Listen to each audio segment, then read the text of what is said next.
So Don Lemon was just arrested. Crazy times that we're living in. But I'm going to say rightfully so. And I want to get right into it. Right. So this is a video from Don Lemon.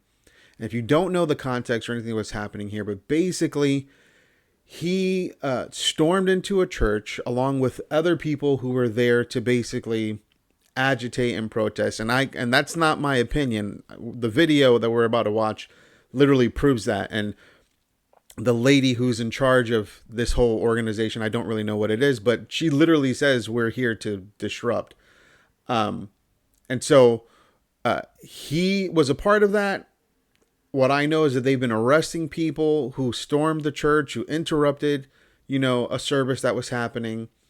And at first, charges weren't going to be placed on him, but it seems like some backdoor conversation happened, and now he was just arrested. But this is Don Lemon a couple of days ago, right? From his own podcast, YouTube channel, and this is what he has to say about this event. So just take a look.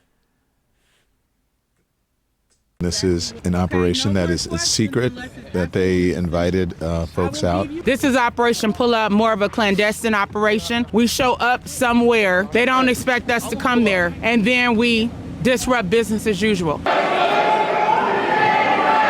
So right now it's kind of mayhem. We're not part of the activists, but we're here just reporting on them. Did they explain to you why they're here? They did not.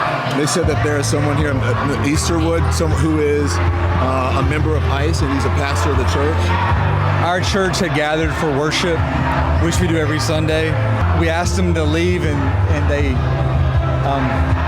obviously have not left. So this is what the First Amendment is about the freedom to protest.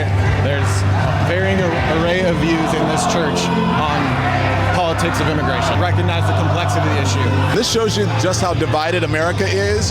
When you look at the protesters here, and then you look at the people there who are praying, and you know what was the interesting thing? If these two groups could just get together, they might figure out what to do.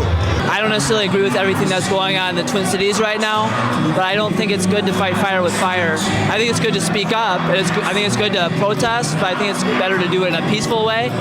Yeah, that was interesting to watch. This guy here, look, he's hugging his kid.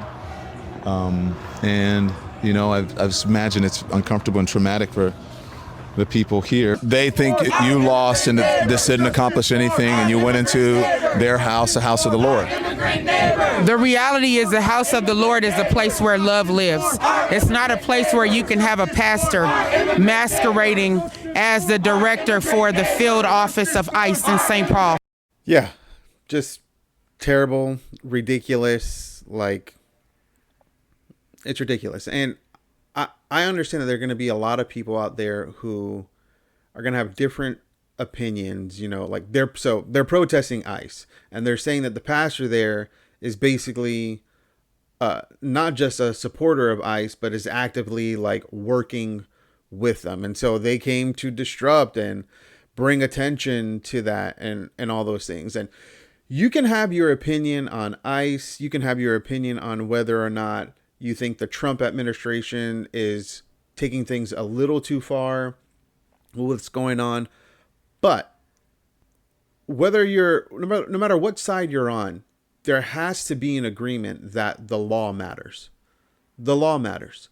And so whether or not this pastor was involved, if he is, it's not breaking the law. But do you know what is breaking the law? What they did. And here's it is. The law is called the FACE Act. And this is what the FACE Act says.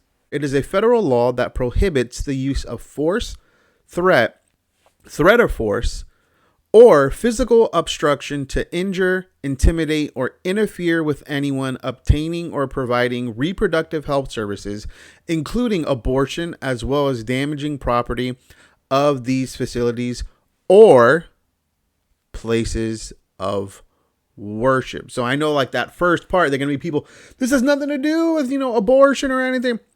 The law also provides this security to places of worship where you are not allowed to show any force, threat of force, or any physical obstruction. All three of those things happening in that video with Don Lemon. So that is a clear, right, break of the law. Clear break of the law. Now, Don Lemon is Don Lemon. Let's not pretend that we don't live in a world, right, where people with higher status get away with things. We see that all the time.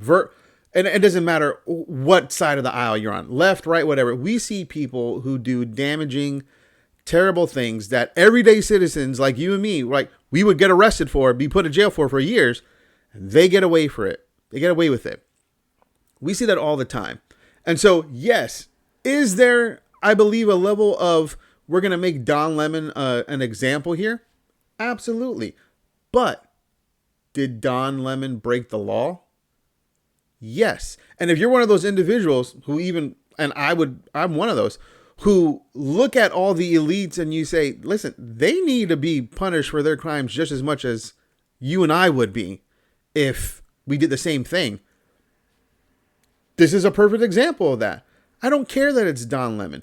Don Lemon broke the law. He actively engaged with people who were about to break the law, tried to use the disguise of, well, I'm a journalist and I'm just here covering it. It's like, well, bro, we know better. There was more of an orchestration than that. 100%. There was, it wasn't like you just happened to just show up and like, oh, look what's happening here. What are you guys doing? Okay, I'm just going to cover it. Like, no, you actually, partook in it. And so he's going to go to jail. And I know that the other people they've been rounding up other individuals who were there, and have been placing them under arrest. And so, but here's the thing. I think he's probably going to get out. I think this is both a combination of a publicity stunt and also, well, he broke the law. So he's, we're going to make him feel it a little bit, but I don't think he's going to get the same treatment that you and I would get. But to the Trump administration's credit, listen, you break the law, you're it's going to be a problem. There are going to be consequences. Don Lemon wouldn't do this at a mosque. Don Lemon wouldn't do this at a temple, right? Wouldn't do it at a mosque. Wouldn't do it at a Jewish temple, right? Wouldn't do this at a black church, right? What is he doing? He's going to what looks like one of the whitest churches, accusing the pastor there of having ties with ICE, as if ICE is like some rogue terrorist organization. They're federal agents. This idea that they're terrorists or somehow their existence is breaking the law is asinine. It's ridiculous, right? But he's partnering with people who have that ideology, who look at people in ICE uniforms and think that they're actually like terrorists, who are somehow doing something outside of the guidelines of the United States and that they've been weaponized by the Trump administration. They're literally doing their jobs. Doing their jobs. And so he's partnered with that. That's where he's drawn his line in the sand. And now he's getting those repercussions. And so this is crazy. We'll see what happens going forward with all this. I'm sure more information's, going to come out in the next couple of hours. But hey, you break the law. This is what happens. Or at least in a society where that values law, right? That values law. When you break the law, this is what happens. And so we'll keep following it, but hope you guys enjoyed it. We'll see you guys in the next video.